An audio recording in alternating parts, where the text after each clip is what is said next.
Well, now we're live. Hopefully, you could give me guidance if that isn't. I note that everyone here is actually involved with Berkeley. We don't have any outsiders. Not that they wouldn't be, perfectly welcome if they could find it.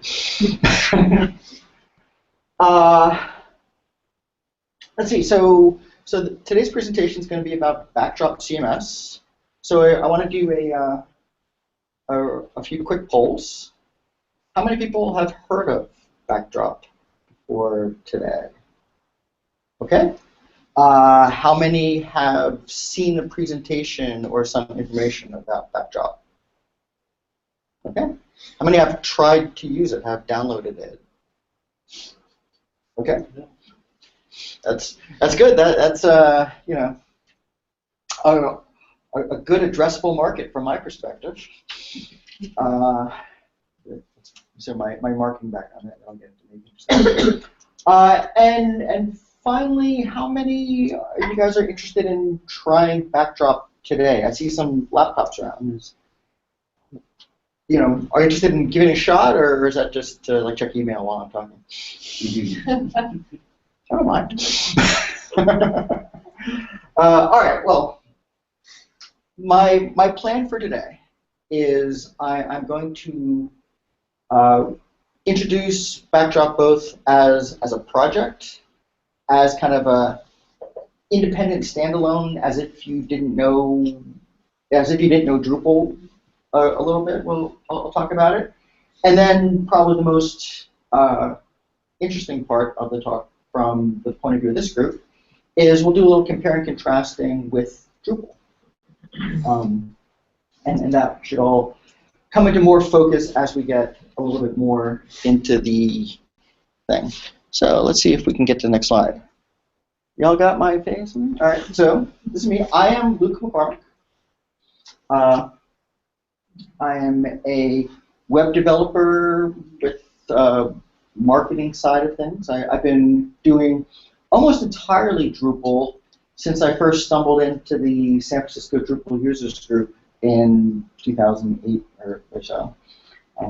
And so all sorts of people like me, except happier and richer because they were doing Drupal things. So I jumped in at that point. I was building websites for a long, long time before that in a myriad of different technologies. After I joined Drupal, I've been involved in various ways with the community. I was on the team that helped put on DrupalCon San Francisco in 2010, and subsequently DrupalCon Copenhagen. I was the director of sponsorship sales for what it's worth for both of those events and put them through. And I started a users group 2 years ago in Oakland, called the East Bay Drupal Users Group. And I've been coming to this users group since sort of the beginning, and have had lots of help along the way from all you guys, which I greatly appreciate. I have a website if you want to learn some outdated information about me. As usual, the cobbler's shoes go unshod. If you go there now, it's entreating you to come to 2014 Bad Camp. I actually have a version translated into backdrop that as soon as I get some time, which might be this week, I'm going to convert it over to backdrop. I'm also teaching a class right now at Berkeley, so I'm one of you Berkeley people. I teach a class Monday evenings. I'll come back this evening and show my class about jQuery today through the Art Studio. And my requisite D.O account is sellear. I'm also sellear on Twitter, sellear and sellear.com. It's branded for reasons I won't get into now. Anyway, we didn't come to talk about me. We came to talk about backdrop. Backdrop, as you are probably aware, is a system for creating web pages. Like Drupal, like WordPress, like Joomla, like Typo3, It is a PHP-based content management system. And I pushed back a little bit against content management system because out of the box, it doesn't really manage content very well. You kind of have to always write that yourself. It's more of a content management system, construction system. But that might all change. Now, notably, it'll look very familiar to you Drupal people because at the moment it's almost identical to Drupal. It was a fork of Drupal.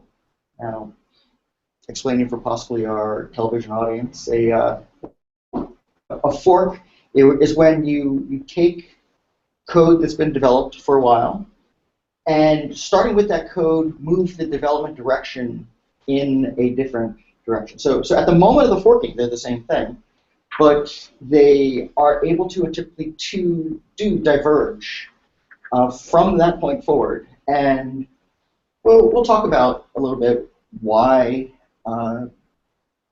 people decided to fork Drupal into Backdrop and how it is expected to proceed differently. Now, the fork happened last year, but it actually was released just last month, January 15th. It was when Backdrop was declared public and ready to go. So it's 5.5 weeks old at this point. It's a little baby program at this point. It's still wearing its cap to keep it from getting a cold and learning how to stumble around. The picture here is of the Backdrop website, backdropcms.org. Without going too deep into it, you need the CMS part of that. If you go to just Backdrop, you don't. Unless, I don't know. Backdropcms.org, very important. And so here's the reason for Backdrop, and there's a couple of adjectives in here that are actually kind of important. This is the mission statement, and probably the word that jumps out of this that matters for us is affordably. Backdrop was sort of envisioned right around the time of DrupalCon Portland, when Drupal 8 was being sort of fleshed out. And it became clear, and Dries talked about this in Dries Boytart, the founder of the Drupal project, talked about this at his keynote address, that Drupal's moving in a very enterprise direction. It's features that make it suitable for large projects with many teams of experienced programmers. It's moving in that direction, especially in sort of the way the underlying code is constructed.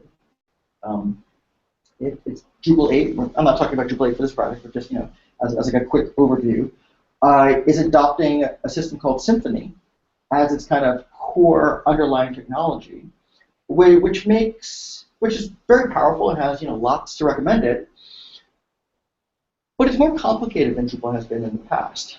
And some of the kind of smaller Drupal developers were a little alarmed at the seemingly steeper initial entry into Drupal and the expense that was going to entail.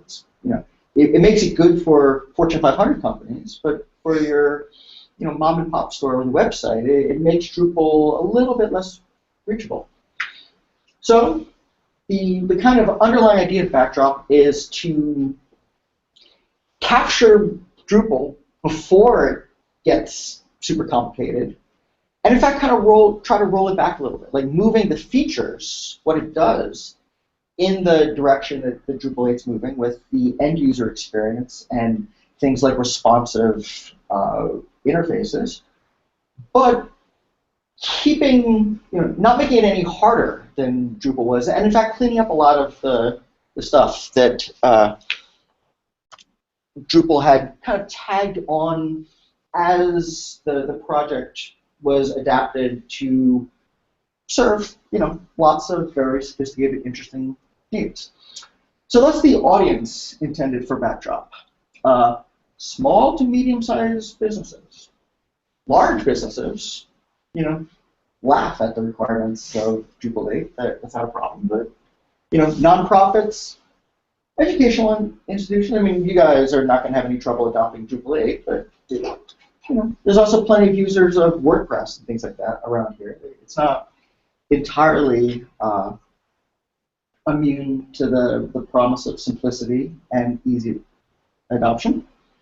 And so basically, the budget, it's not meant to be like cut rate, but it's meant to be usable by small, even individual teams. You shouldn't need an IT staff. And I'm sorry you guys are all IT staff, but you shouldn't need an IT staff to run a backdrop site. So here's where kind of the forking starts to come into place, because these things in bold are perceived as being differences in the way backdrop and from the way that Drupal was managed as a project. And particularly, I mean, Drupal grew from a very small group of hackers, and it was sort of a long time. Drupal was around for 5 or 6 years before anybody that wasn't fully eyes deep into the PHP code really worked with it. So it has a history of assuming that you who are building it are a coder, are a core developer, and it makes allowances. I mean, try is obviously hard. I mean, we're all aware of that, to make things work for other people, but that's very specifically in the backdrop founding documents that if there's a conflict between the interests of the site builders over the people writing the code, or in the so the end users, the people building the final sites, are the most important customer. Everything matters.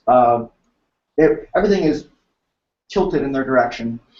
And once you're in the world of coders, there's a further tilt of contrib developers are more important, in a sense. If you have a decision to make, the decision is made for the benefit of the community rather than the benefit of the core code. And the way this really comes into play is this commitment to not change the APIs if it's at all possible. So, I mean, when Drupal, or how many of you guys have upgraded a site from one major version of Drupal to another, from 5 to 6 or 6 to 7? Right. Not easy, right? there's a lot to it. You have to basically rebuild the entire thing. Contrast to WordPress, for example, where when a new version of WordPress comes out, a little button appears on your screen, and it says, "Would you like to update to the latest version of WordPress?" You press the button, and then a minute later it says, "Done. Continue on." So somewhere towards that direction is what Backdrop is hoping to achieve. So that's the 7 priorities here. Like I said, try to keep the APIs from changing. Design for the people running sites, as opposed to sort of the edge cases, which is basically 2 and 3. Designing things for most of the people using it. Low system requirements. Make sure that you don't necessarily need a dedicated host or a cloud host, or the situations where people who have large sites are using. We want Backdrop to be able to work on Bluehost and HostGator and things like that, where they have limited memory, limited processor, limited access to databases, things like that. Plan and schedule releases. Drupal, as you may know, the catchphrase when they say, when's the next version of Drupal going to ship, the answer is, when it's ready. And it's a very we're developing it, and when we're done with it, the world can start to use it. Backdrop has a more service-oriented sort of approach. You're like, no, we'll tell you you're planning around this. So we'll tell you what we're trying to do, and really make sure to try to get there, and then remain free and open. You know, not making compromises that would it would cause that to fade at all. So this is probably repeating from the previous things. I talked about how the APIs are trying to change quickly. When I say APIs, does that resonate? I mean, I know at least somebody got it, but like what that means is if you write code, if you write a module, you know, if you write a if you wrote a module for Drupal 6 and dropped into a Drupal 7 site, you're just toast. I mean, there's all sorts of things that it won't ever work. And that's going to be even more the case with Drupal 8. Whereas with Backdrop, the idea is that they'll really try to make it so that that works. A change had better be worth it, and you know, it is not going to be arbitrarily done.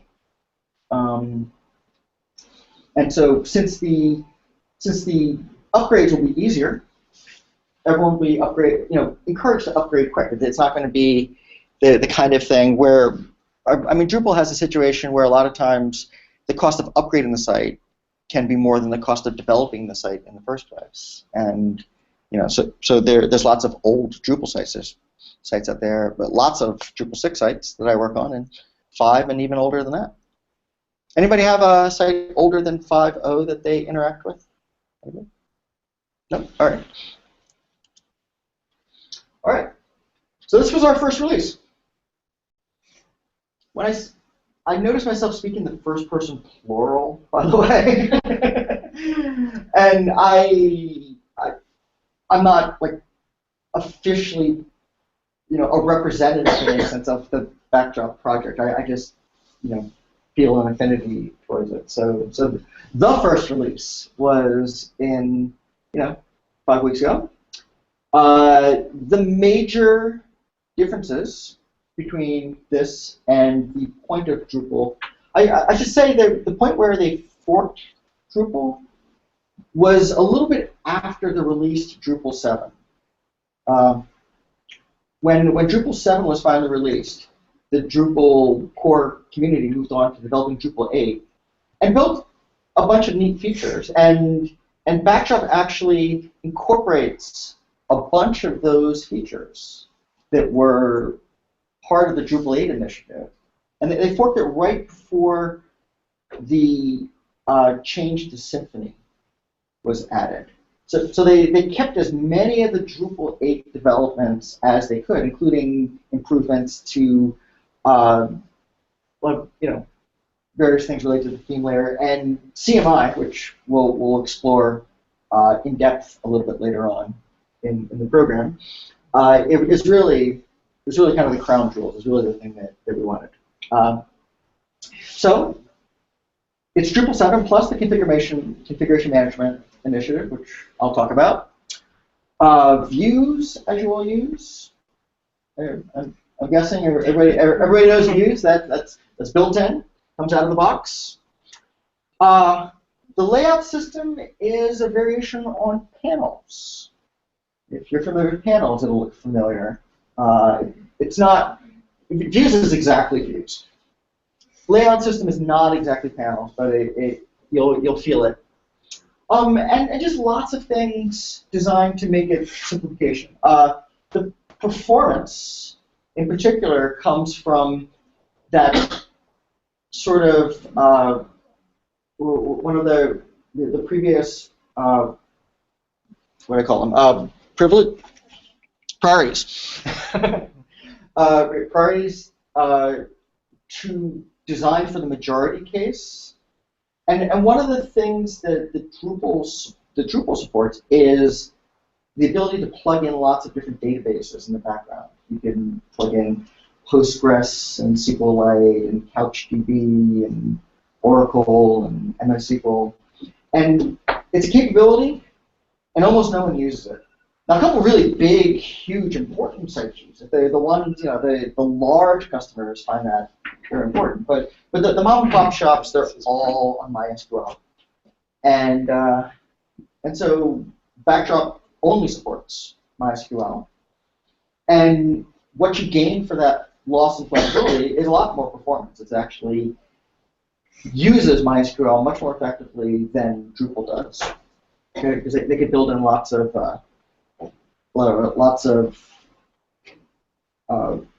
specific MySQL optimizations. So I mentioned that the releases are now no longer when it's ready. They have dates. 3 times a year, every 4 months. It should repeat the same dates year after year.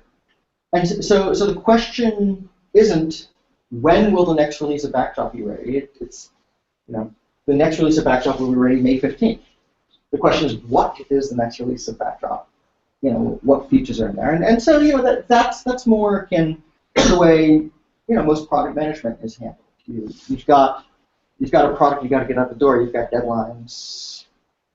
You don't want to cause things that are adding useful functions that can help people and make them sit on ice while you're developing things they might not be using. So the idea is to shepherd actual improvements out the door as fast as possible.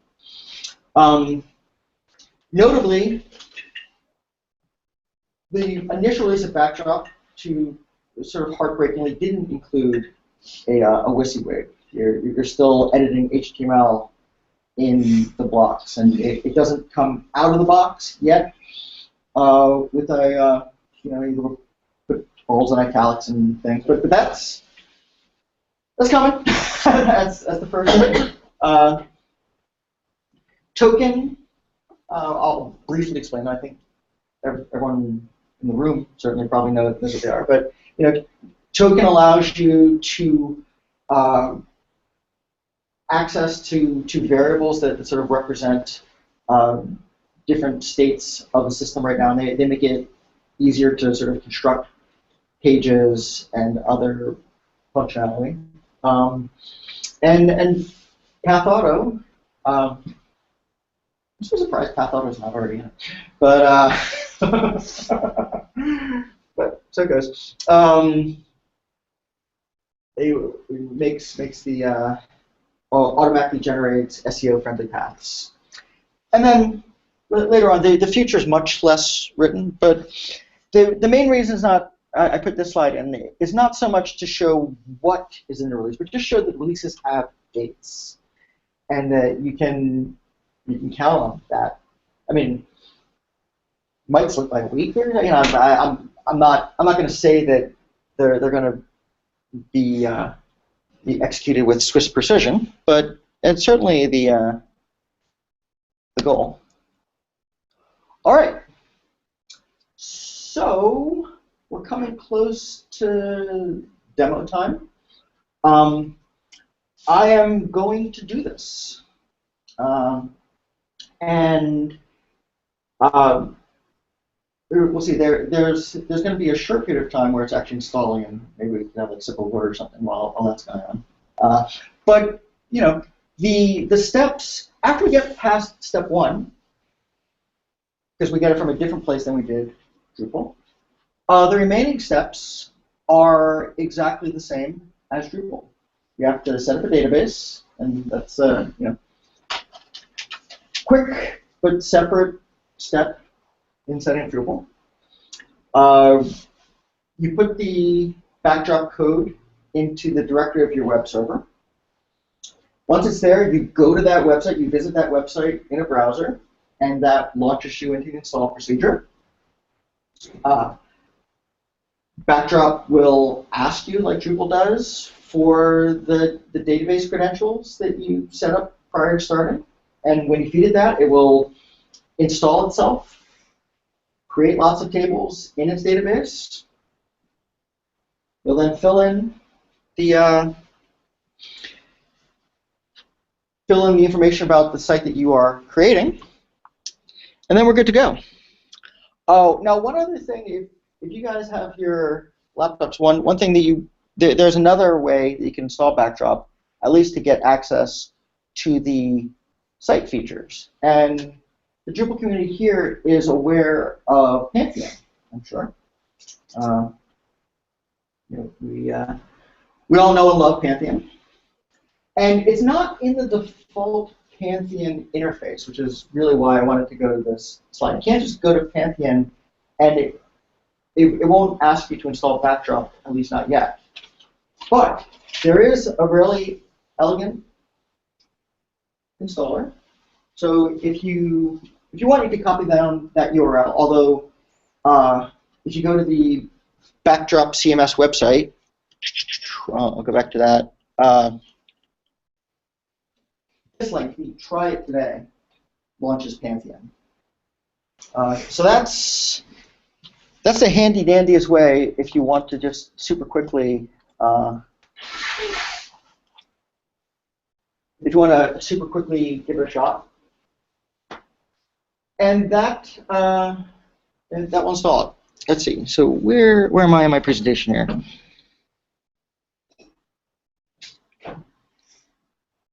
All right. Should we do the install now? We'll go over, start the demo, and about halfway through the slides. So we'll hold on to some of those. I'll give you a break from just watching the slideshow for a second, and you'll get the America's funniest home video experience of or watching the live demo. So let's see. What are we seeing on the broadcast screen? I'm seeing your desktop. You're seeing this? Yeah. All right, good. All right, so I will combine my screen here so that we're all seeing the same thing.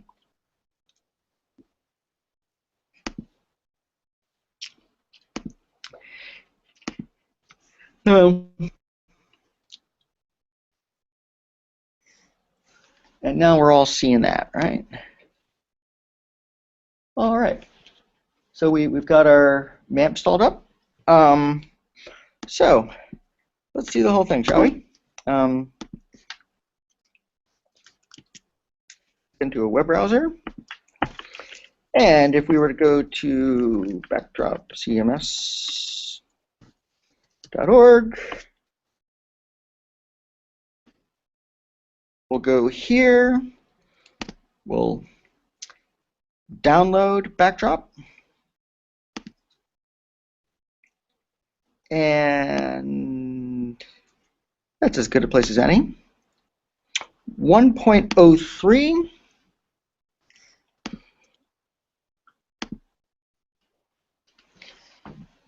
Good to see Berkeley has a nice fast internet connection.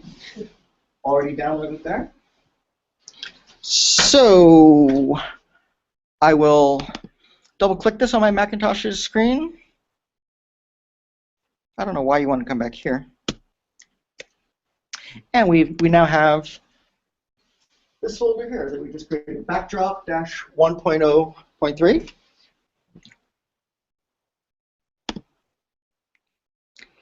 And for those of you who are familiar with Drupal, I'll do a quick little tour of what's in that folder when you download it. As those who are familiar with Drupal know, traditionally Drupal has all sorts of files and folders that you're not allowed to touch in the root directory when you download it. You install your local site customizations for Drupal in the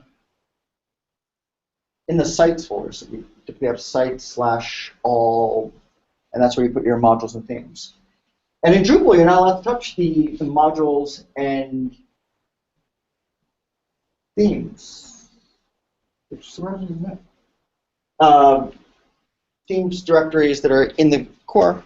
But that's not the case in Backdrop. In Backdrop, all that stuff you're not allowed to touch, is in this directory called core. And so the modules and the themes and other pieces that come with the system are nicely tucked away in this core folder. This modules folder is waiting for you to put contributed modules in or your own modules.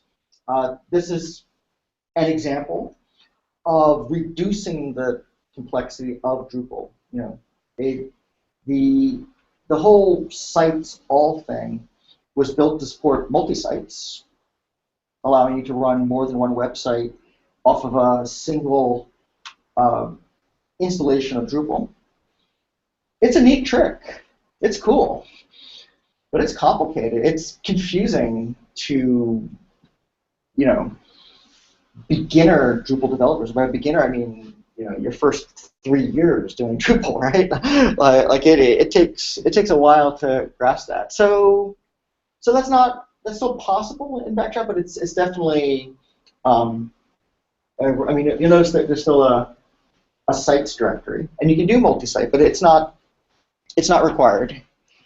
The default case, you know, one of those priorities designed for the majority, designed for the typical case, make things easier for the site builder. You can see that already, like before we've even started, just in the design of the directory layout. All right, so over here in MAMP, which you can download from MAMP.com probably, or I don't know, it's out there. If I go into here, we'll want to create a, we'll go into phpMyAdmin, and all we're going to do is we're going to create a new database. So I'm going to create it called, let's call it live demo.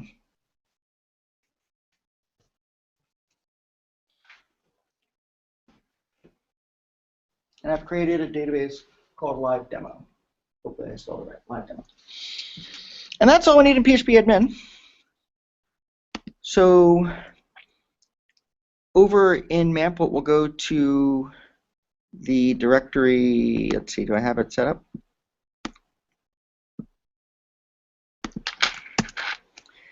So this is my subdirectory, a folder in my MAMP directory, and I'll bring up the. You can see this is what this folder looks like in the Macintosh Finder, and what the same directory looks like viewed through MAMP. And so we're going to go into our freshly created Backdrop 1.03 folder. All right, we'll go in there, and here we are in Backdrop. Now notice, by the way, that's responsive. And, you know, you can install it on your phone if you want. At the airport, while you're at the gym, right? You can be installing Backdrop. All right, we'll continue. So our name was, I already forgot it, live demo, right? Live demo. And out of the box, MAMP comes with a default user's name. And by default, it has that port 8889, first database port. Obviously, for a site that you were putting out to the world, you would not use the default root password for MySQL. But for my local machine here on MAMP, we can do that. Save and continue, and this is where it usually tells me it can't find the database. Oh, made it. All right.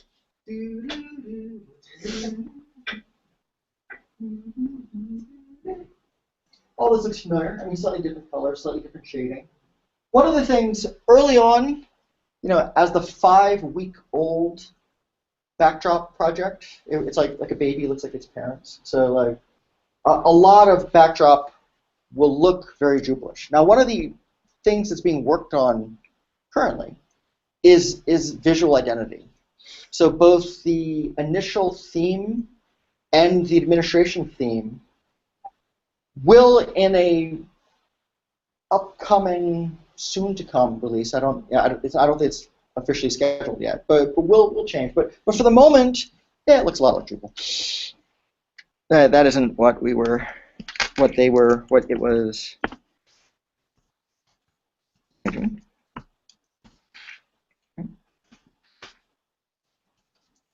My Berkeley address.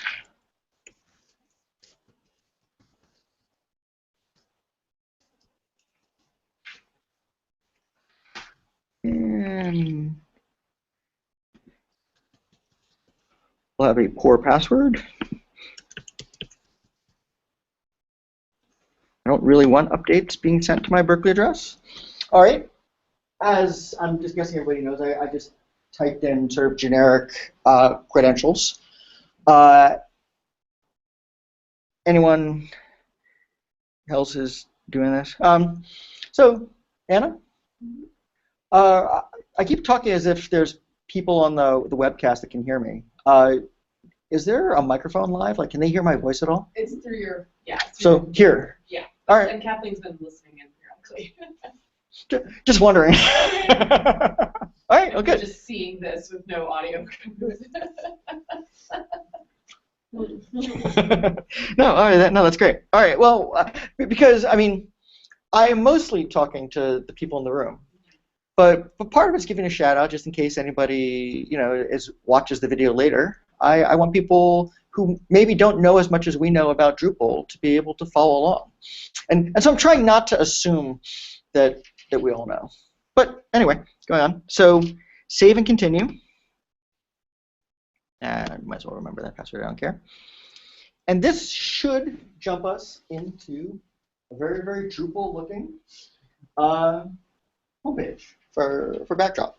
Now, differences between Drupal, like if you saw this, it looks exactly like Drupal. There's only going to be one difference. It's going to, except for the menu items, the names have changed just a little bit. Instead of saying modules, it says functionality. But more to the point, that isn't toolbar being displayed up there. That is admin menu. So if you go over it, you no longer do you have to immediately disable toolbar and install admin menu. It comes out of the box with that, with also just slightly more spacing. A little aesthetic treatment there. The people, is that users in Drupal? I forget. Appearances is themes, obviously. Functionality is modules. Now structure is where it's going to be more interesting because other than the ones that we're expecting, we have views already in there, ready to go. And this new thing called layouts, which we'll be exploring a little bit. And also, custom blocks is a little different because layouts combines things from panels and Drupal's blocks system. So custom blocks is the part of blocks that isn't combined into layouts. And then over for the just some things in configuration. The big thing that we'll be looking at is under development. The configuration management interface comes up there, and we will see what that does. Hopefully, I'll at least show you what it does, and we'll see if that works. All right, so how do we do stuff in Drupal? I'm actually going to live demo, and hopefully this won't be too torturous. Let's see. Can I do this in 5 minutes? I'm going to create a little mini Drupal site, backdrop site, a Drupal/backdrop site in Backdrop in 5 minutes. In my day, I've done lots of sites for musicians. I had a website long ago called rockweb.com, and we did the first sites for people you've probably heard of, like Joan Osborne, the Freddie Jones Band. I did David Grisman's first website. So there's I've been down that routine, that road a lot. So just rather than name things, test 1, test 2, test 3, we'll create something that looks vaguely functional. And so I'm going to create a site about some musicians.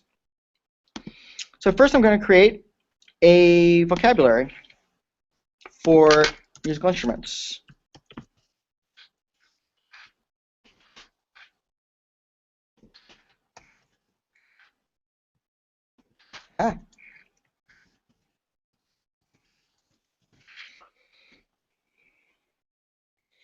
And I will just quickly fill in some terms.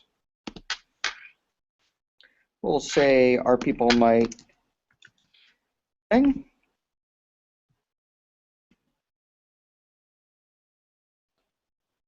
They might play guitar. They might play piano. Pearls of a live demo. They might play the bass. And then finally, what do you call people that hang out with musicians? Drummers, yeah.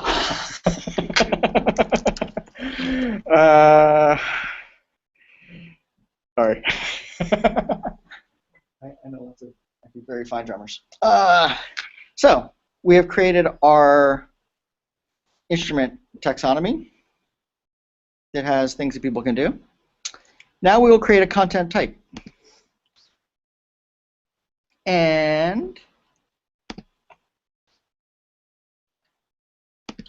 our content type will be called musician. And I'm just going to immediately go and add 2 fields to it.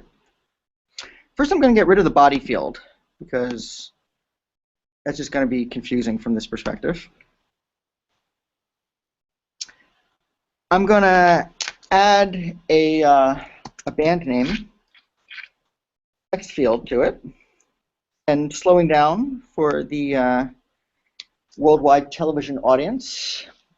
I am choosing from the pop-up menus just a short text choice from, I'll show you the possibilities familiar to Drupal people of the kinds of options. Now I should say, actually, talking about making things easier, that this isn't identical.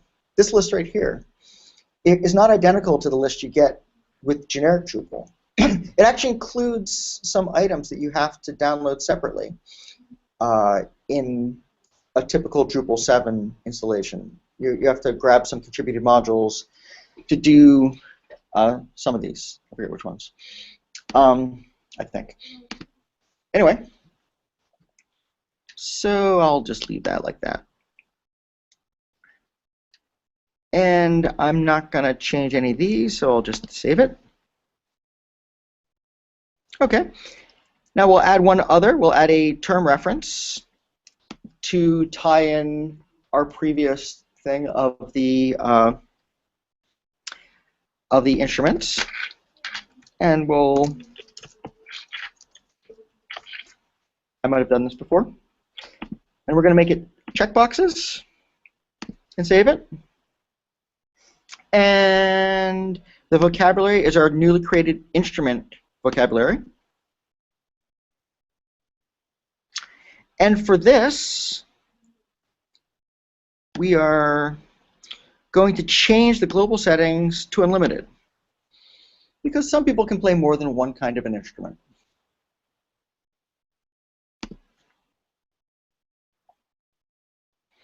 And so with that, so let's go create just a little bit of content.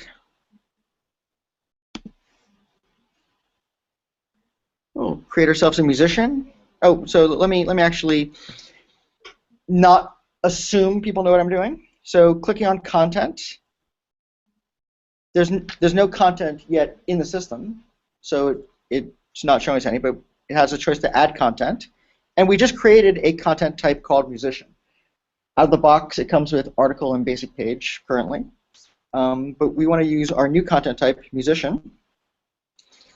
And we'll say John Lennon, of course.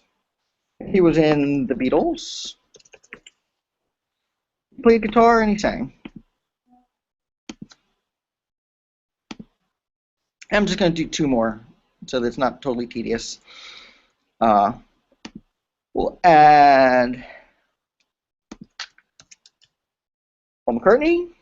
He played bass, piano, and he sang. Talented guy. And finally,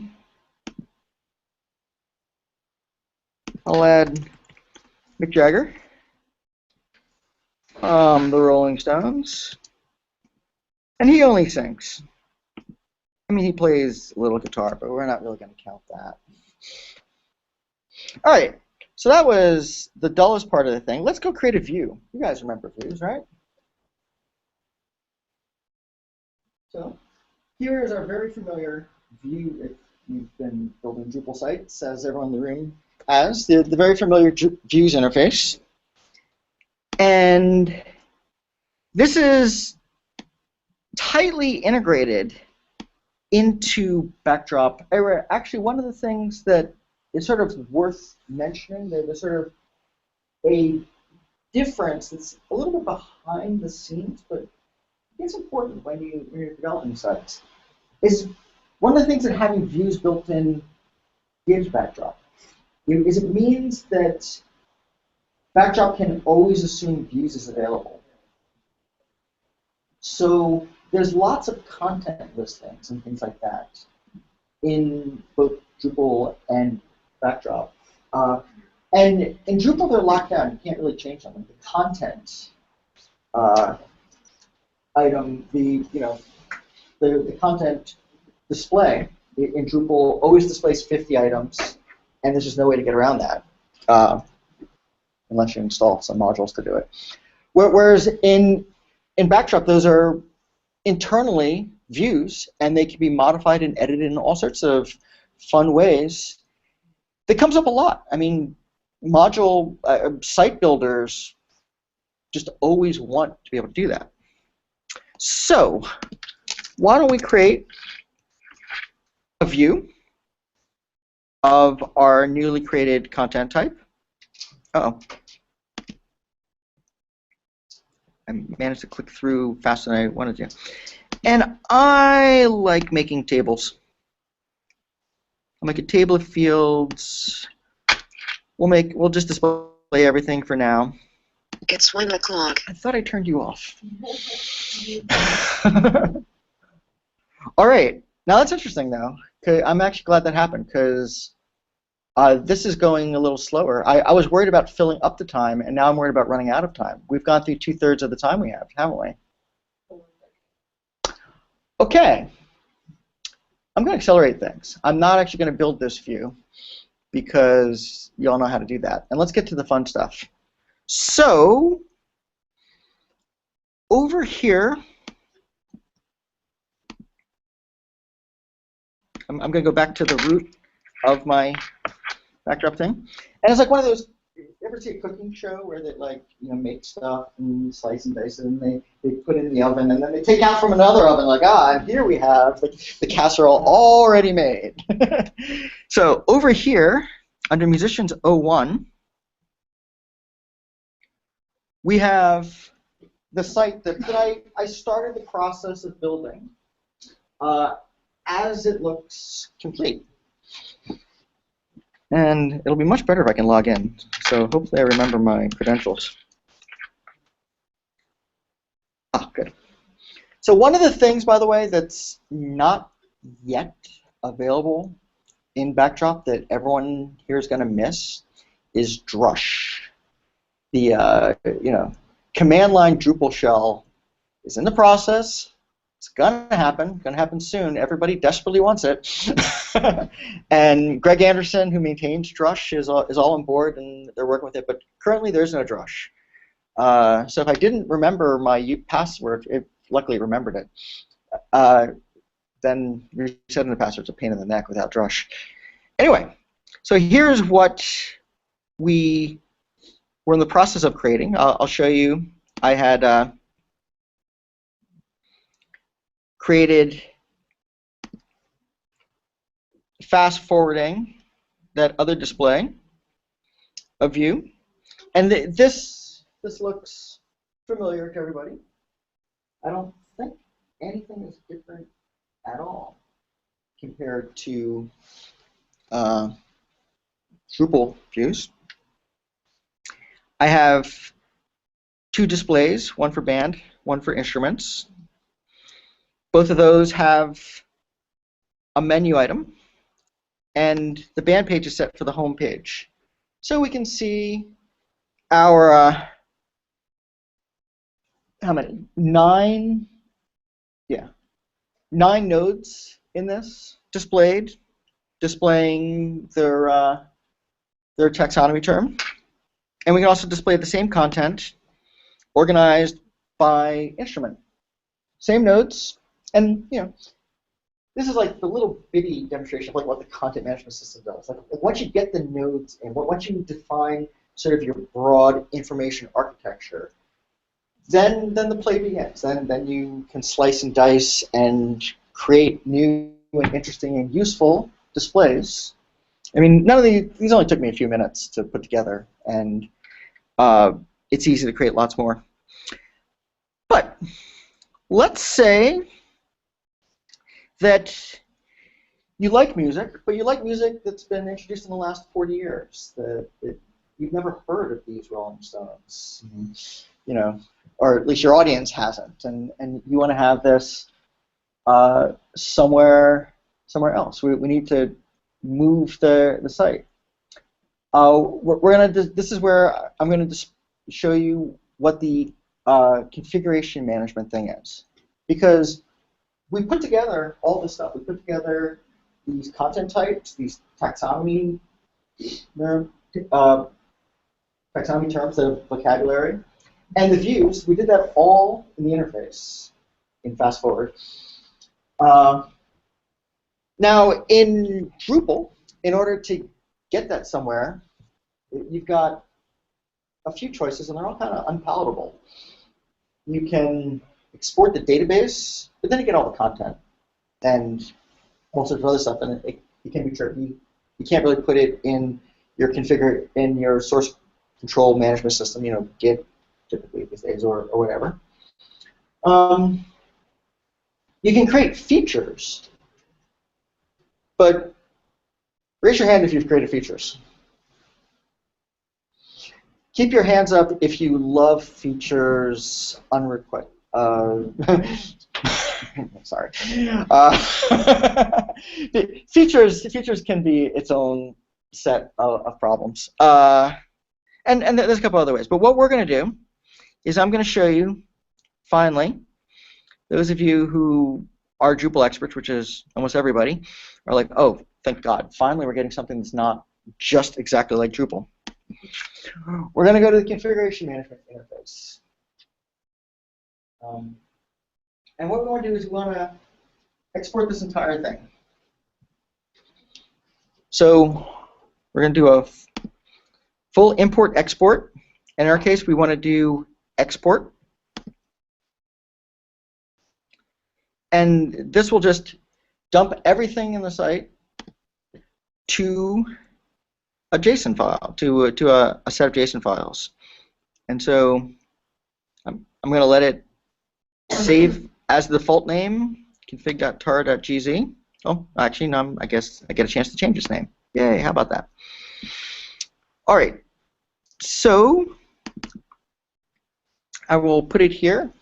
And you can see in this directory I'm putting in that there's already a previous one called musicians export, just in case something goes wrong this time. And we will call this BDUG live demo at tar.gz. All right. So let's go to, let me see.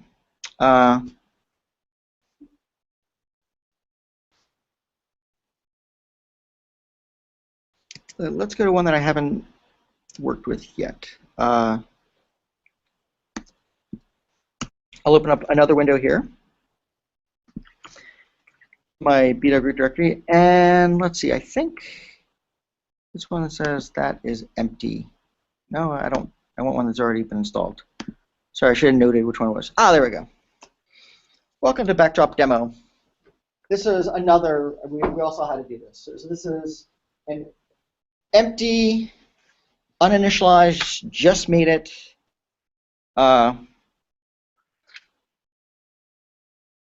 installation of Backdrop that doesn't have any content types, doesn't have any vocabularies, doesn't have any views. So we're going to import that export that we just made for the band site. And so we'll go to the same place, which is where? Development, Configuration Management, full import, export. And we're going to do an import.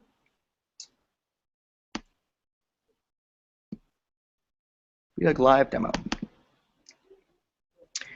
Now I should say something. Much of the code in Backup, in fact, the vast majority of its tens of thousands of lines is old, very well debugged, very well understood Drupal code. There's all sorts of stuff that is very, very reliable. The stuff that I'm demoing here is the brand new stuff that is still, just barely out of the womb. And so you will likely see error messages, and it's a little hacky. It's still, it's the baby was only born 5 weeks ago. It's still a little gooey, but this is exciting stuff. I want you guys to see where it is. So now that I've uploaded that, we'll stage it, and this should work. And here's kind of the interesting, exciting stuff, right? We can see what it's going to do. It's creating some fields. It's creating various things. It creates a new node type. It creates a new view. It's kind of fun to actually look at these things. If you look at, say, the view. There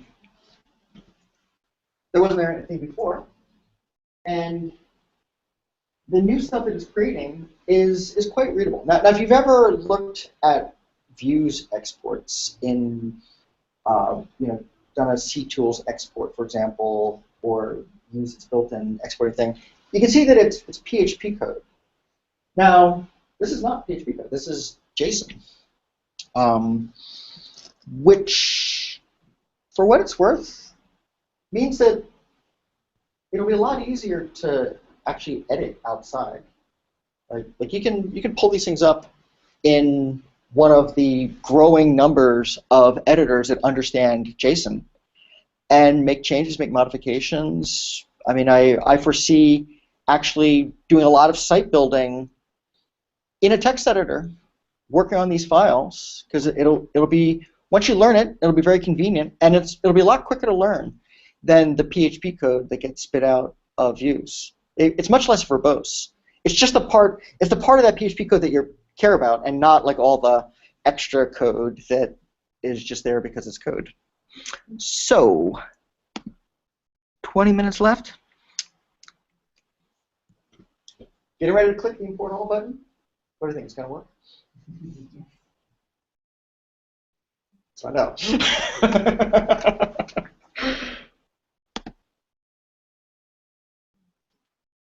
Oh, that was promising. All right, now this is the kind of error message that I warned you we'd get. Does some funny things, And my experience is that I had to clear the cache to get it to show up, because currently, if we look in structure, it's not there yet. But in the past, when I've done this,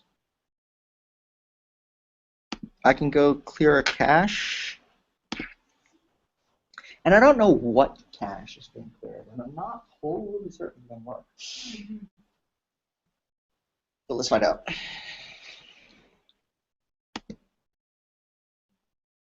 Oh, that looks promising. There we go. Content types.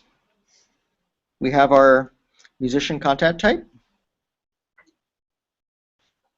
I think I might file a bug with Backdrop and say that we should clear the cache after CMI import, because it actually seems to. Although, really, if we didn't get that error message, it probably would have worked. The taxonomy import is still not fully there. But in any case, we've got our new site, and we can then create new musician content, and we'll say all currently popular bands have white in them.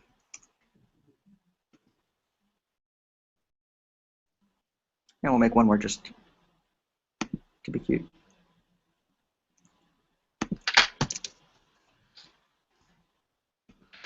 And we'll say she plays drums. Oh, sorry, you're right.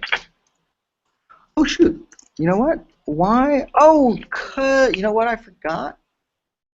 I forgot that I imported this structure, but my taxonomy, even though I have the instrument, because the vocabulary is part of the structure, but the vocabulary terms are data. So it didn't actually, I needed to put in drums and guitar for them to play.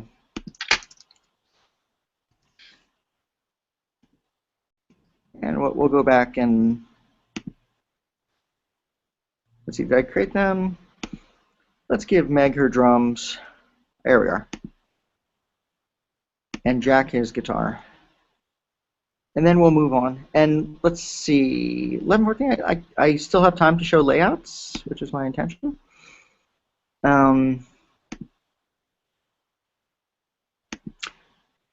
Does anybody have any questions that are boiling up to the top?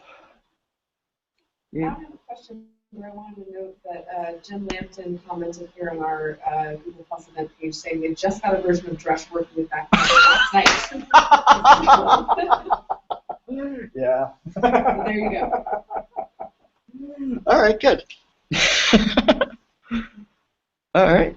So our little site is working, and you know, well, it's kind of cool. Like without actually having, I mean, notice we didn't need access to the shell to do what you need, sort of sophisticated shell access in Drupal to do, you know, piecing things into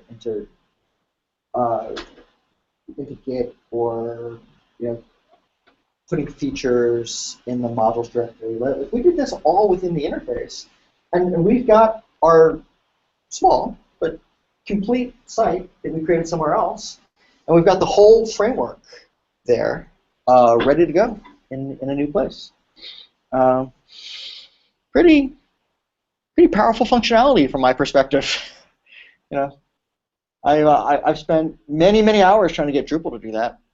I know how now, but it wasn't this easy.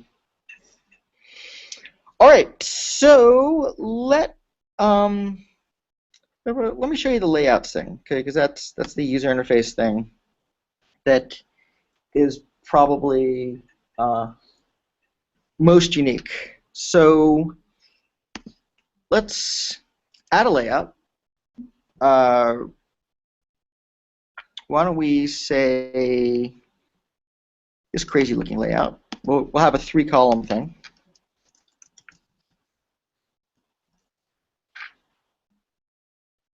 And we'll make all of our nodes that are of type musician like this.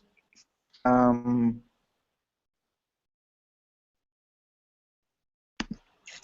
for condition, we'll say add condition, node type and node type will be a type musician.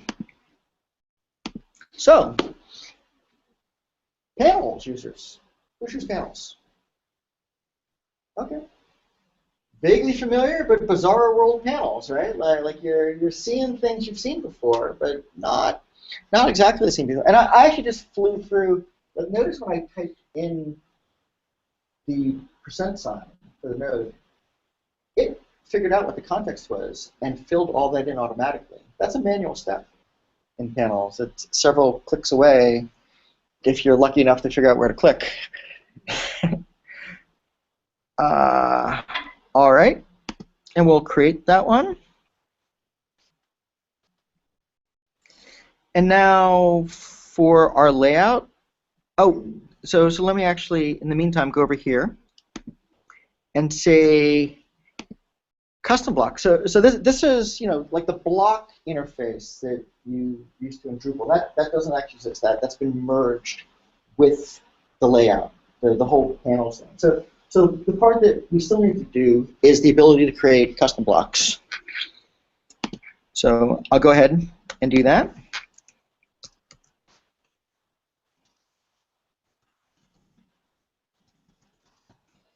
Live demo block.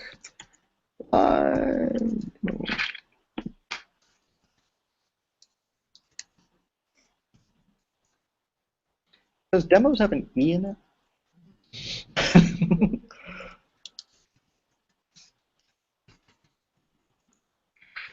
All right. Biggest block ever, really. All right. So if we go back here, over in our sidebar, we can add the block we just created.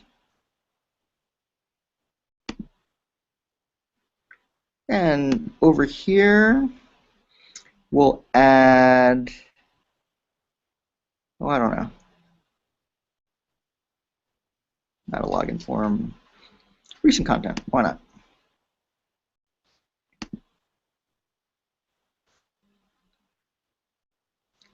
And we'll save that. And so now that it's not the view, so this won't look any different. But if we go into our node display, we've got our pieces there that we just added to that layout. Now let me show you actually something that you might not be expecting. So if we're over here, we're in the administration. You're all familiar with 7, right? So now I like 7 just as much as the next guy, but every so often I kind of wish I had more than one column. I wish I had another region besides the main region in order to, put useful things that I might want to know about while I'm administering my site. And with layouts, if I can remember where this was, we can see that there's default layouts. There's a default administrative layout, which is what we're currently using. And currently it's the same as you see with 7 out of the box. We can change that. We can make it we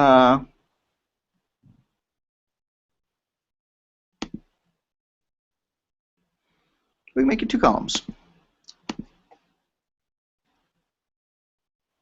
And now I can add a block for, say, recent content.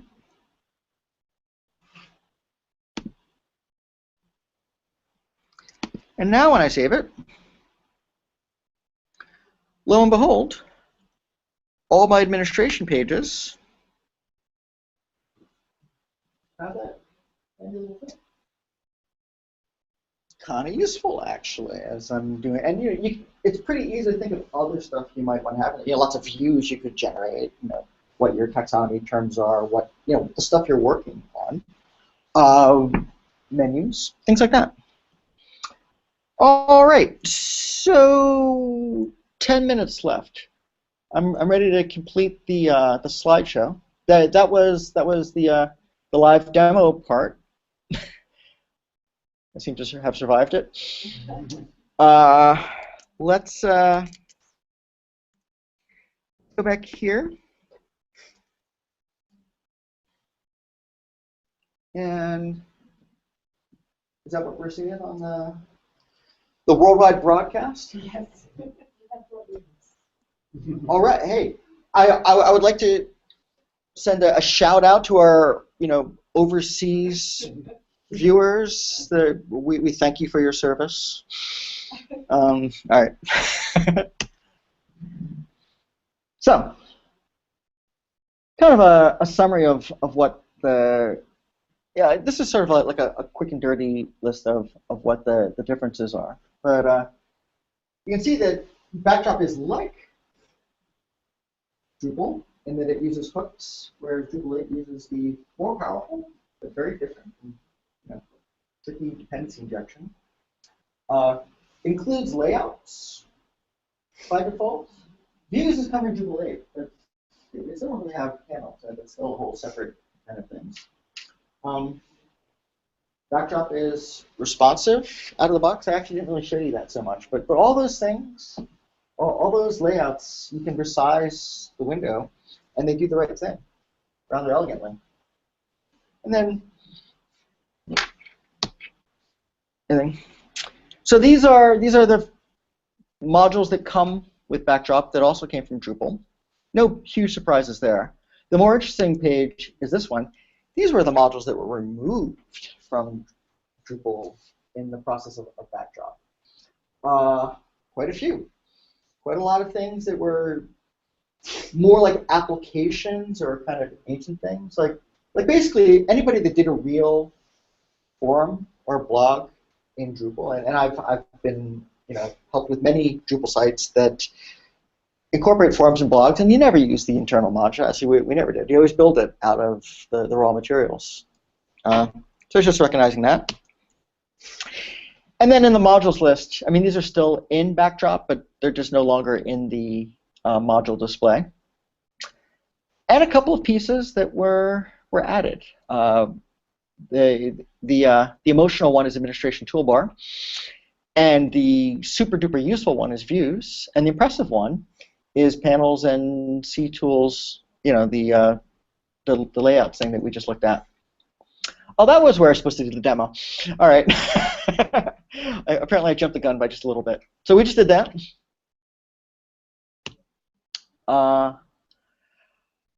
Let's see, we've got like 2 minutes left, right? So I got to do this super fast. What? 6 minutes. 6 minutes. Ah, that's easy.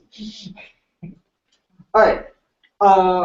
There is a thriving little community of Backdrop developers who are actively working on porting lots of your favorite contrib modules from Drupal to Backdrop.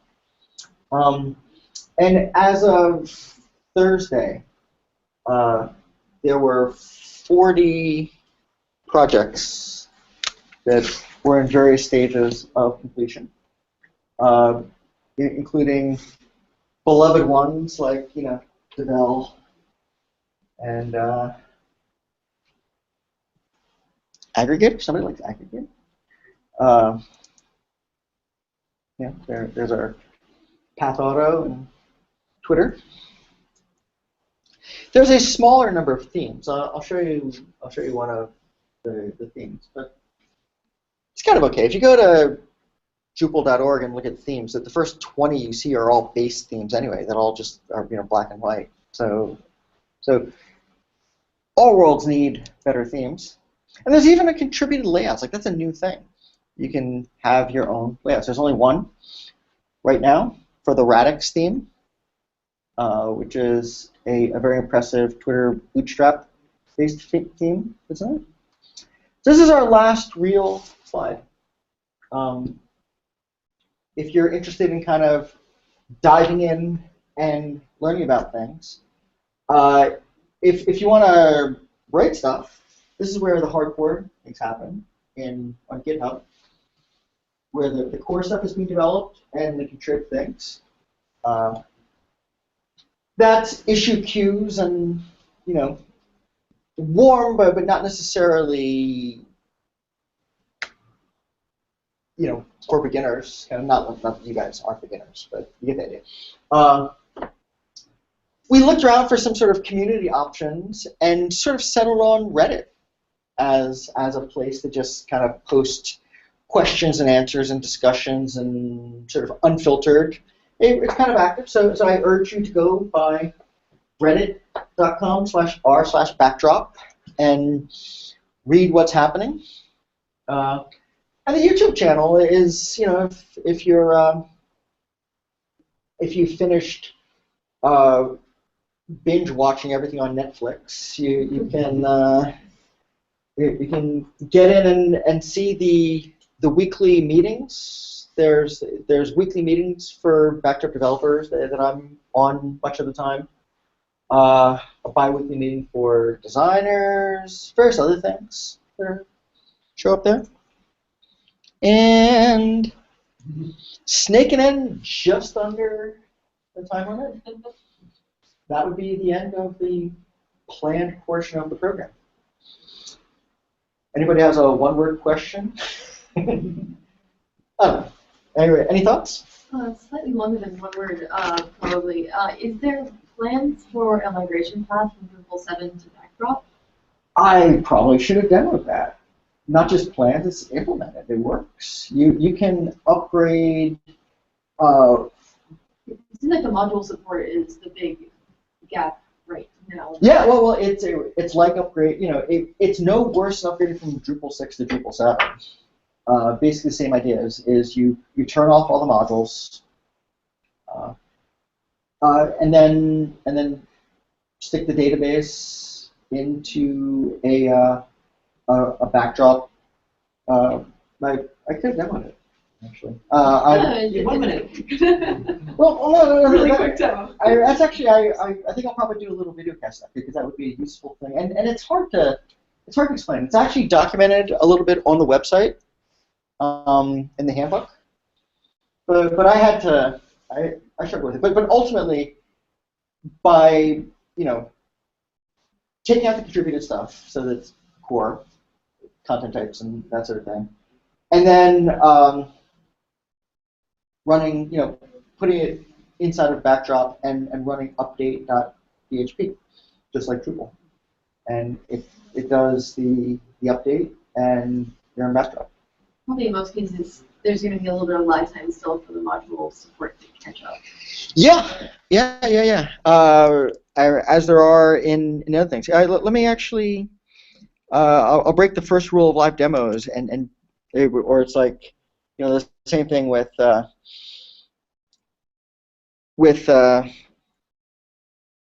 like defense attorneys. You're never supposed to ask a question that you don't already know the answer to. Don't go in your live demo to something that you haven't specifically set up. But I believe, there we go. Surveys. Oh, that's why.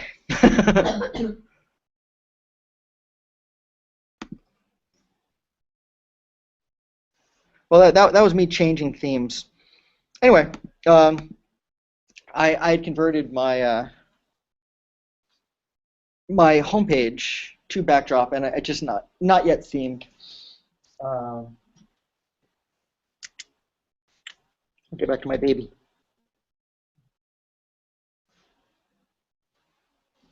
But yeah. So update PHP actually is the.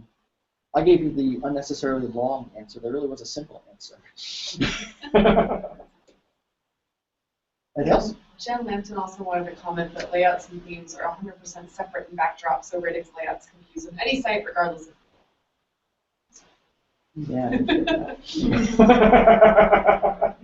She would know.